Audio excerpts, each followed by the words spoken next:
Boa noite, meus amados irmãos, que a graça e a paz de Jesus Cristo esteja com você, que Deus abençoe a sua vida, que Deus esteja com você a cada dia.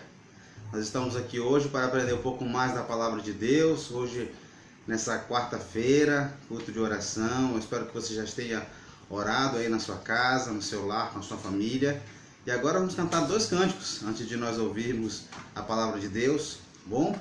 E depois nós vamos ouvir a palavra de Deus, e eu espero que você tenha orado já, agradecido a Deus, e vamos estar sempre em atitude de oração, falando ao nosso Deus. Amém? Então vamos lá, vamos iniciar cantando em espírito e em verdade, te adoramos, te adoramos. Acompanhe aí na sua casa.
A cada dia. Vamos cantar mais um cântico antes de nós estarmos meditando na palavra de Deus, nosso estudo hoje, nessa noite.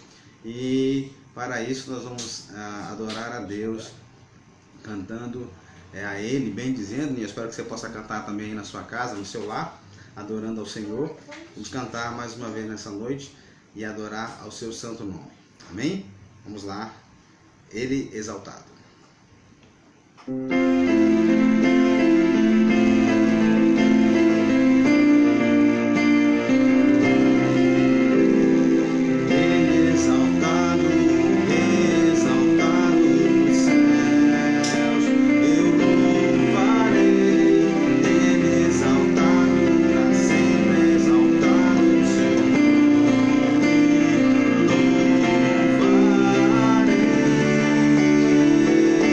Senhor, todos juntos.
Nós vamos então agora iniciar o nosso estudo, continuar na verdade o nosso estudo. A Igreja Batista Independente em Cidade Nova está fazendo um estudo baseado nesse livro aqui do John MacArthur, chamado Colunas do Caráter Cristão. Nós já estamos hoje na segunda lição. Nós iniciamos algumas semanas atrás, o estudo de quarta-feira, falamos da primeira coluna, né, que é o ponto inicial, que é a fé genuína. E hoje nós vamos já na terceira, na verdade, né, porque falamos sobre a fé genuína, falamos sobre a obediência, né, a aliança do crente, e hoje nós estamos já na terceira, que é bem-aventurados os humildes. Nós vamos continuar hoje então nessa nossa lição. Tá bom? Eu vou colocar aqui a nossa tela para que você possa apreciar os slides, tá bom? E aí a gente vai continuar nossos estudos.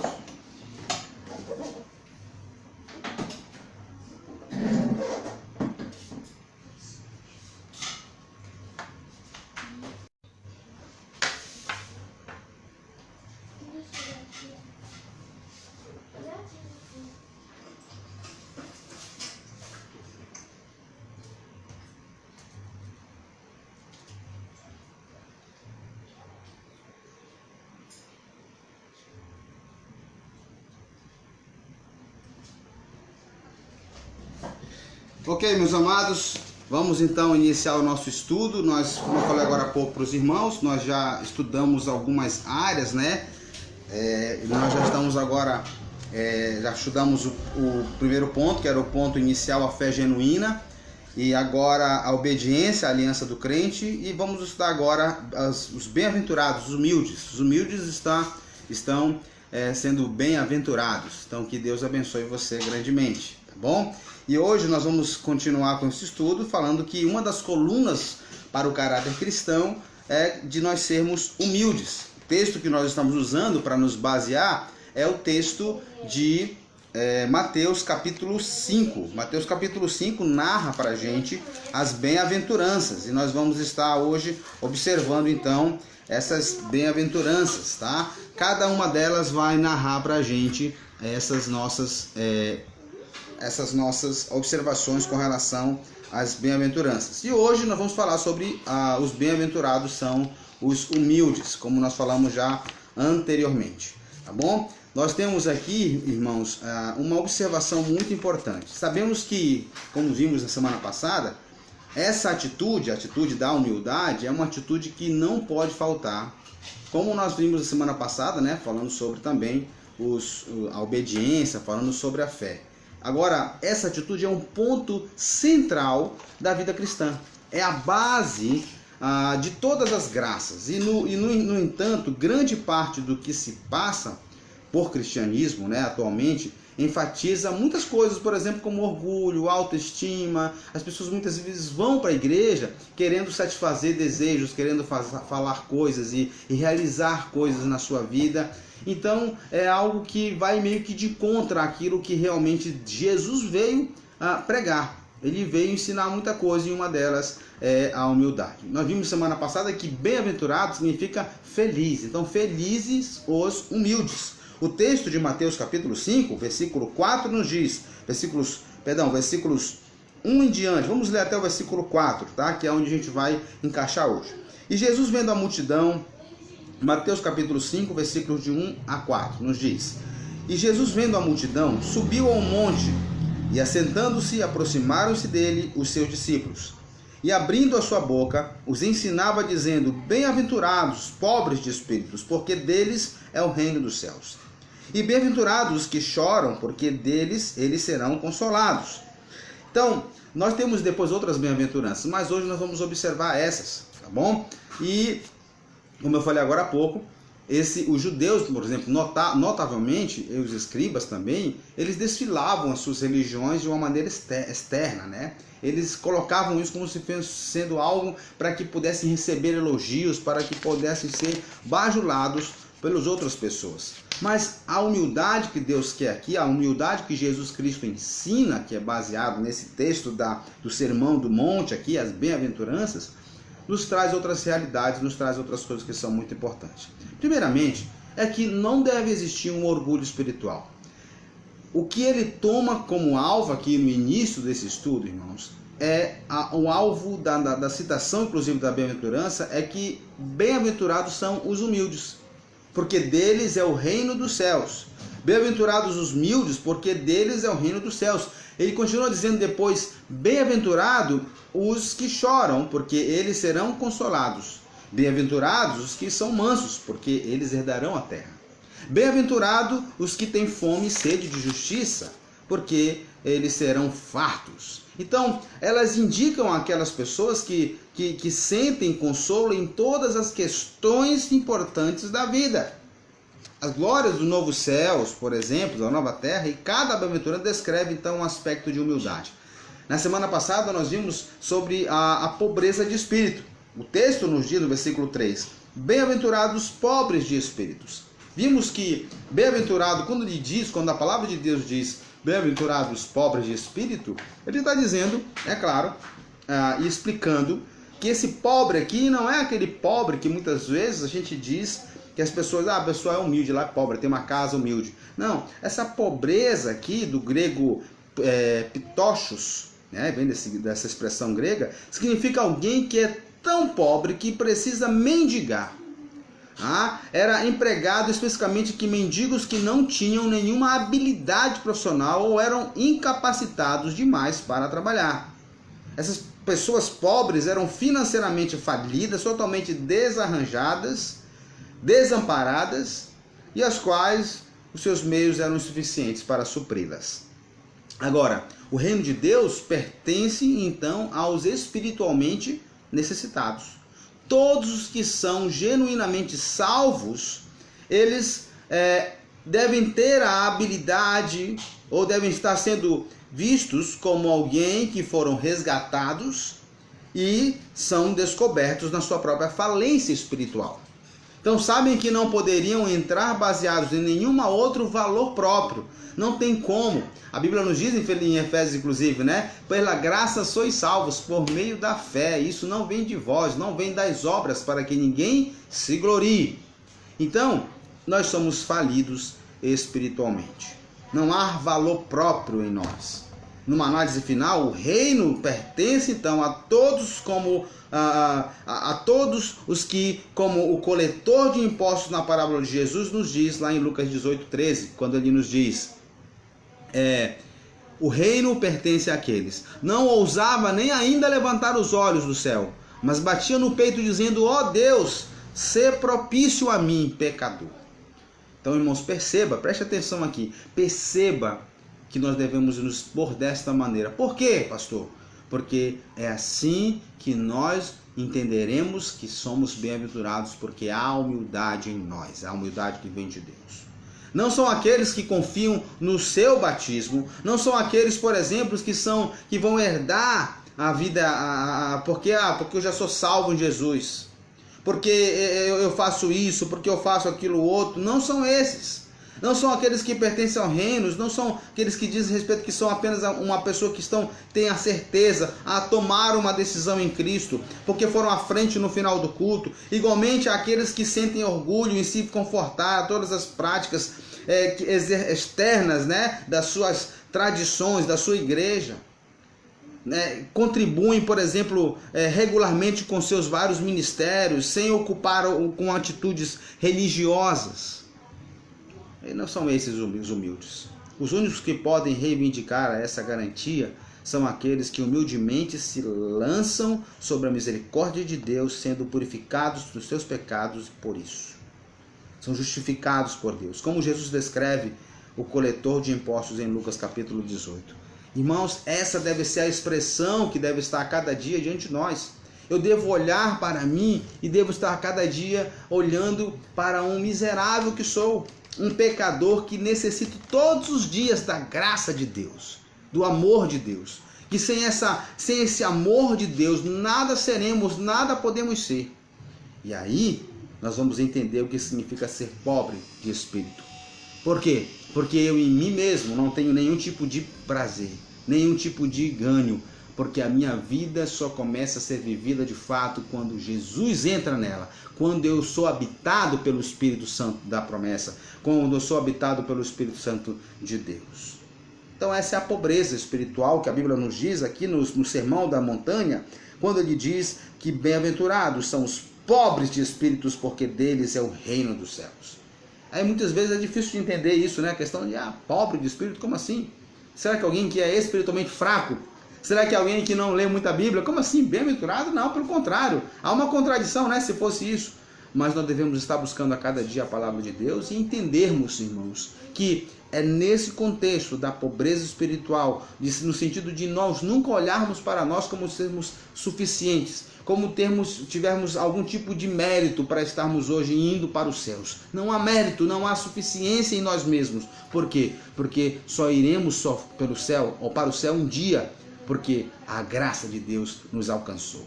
Porque o amor de Deus nos alcançou. E isso é uma coluna essencial para nós estarmos firmes na nossa vida cristã. Um outro tema também que nós estamos falando, além disso, né, o texto fala no versículo 4, quando ele diz: bem-aventurados os que choram. O choro espiritual aqui. Eu coloquei algumas exposições aqui para vocês nos nossos slides. Por exemplo, as pessoas que entendem a falência espiritual choram sobre os seus pecados. As pessoas que entendem o que significa esse choro espiritual vão entender, vão estar chorando sobre os seus pecados. Esse não é um choro impróprio, irmãos, que demonstra tristeza em decorrência, por exemplo, a planos pecaminosos frustrados ou qualquer outra coisa. Lembra de Davi, quando ele estava chorando porque o seu filho estava ruim e morreu? Lembra do seu fruto, do seu pecado com relação a Betseda? Então, ele não foi esse choro, não é essa exposição manifestada uma tristeza prolongada, depressiva, ou uma somatória de coisas anormais da desgraça devido a alguma coisa que aconteceu na sua vida. Não é esse choro. Esse tipo de comoção, ela é natural, ela acontece no ser humano. Mas não é esse tipo. O choro do qual Jesus fala aqui em Mateus capítulo 5, versículo 4, irmãos, nem é mesmo do tipo legítimo. Por exemplo, quando alguém morre, né, um ente querido morre. Ou tampouco com o tipo do choro do crente quando está desencorajado no seu ministério, na sua vida. Ou mesmo quando está lamentando pelos pecados de outros, né, ou preocupado com o bem-estar de outras pessoas espiritualmente falando. E quando sentem-se, por exemplo, angustiado por alguma dificuldade que está acontecendo. Não é esse choro. Por exemplo, nós estamos vivendo um momento hoje de quarentena, né? E eu sei que tem pessoas que já choraram, já se desesperaram. Não é esse choro também que a Bíblia e Jesus Cristo está nos dizendo aqui nessa passagem, quando ele fala sobre bem-aventurados os que choram, porque eles serão consolados. E eu quero trazer uma exposição para os irmãos, né, sobre o que significa isso então. Em Mateus capítulo 5, versículo 4, Jesus aqui está se referindo não a esses choros, mas Jesus está se referindo ao presente momento das nossas vidas com o qual estamos vivendo hoje.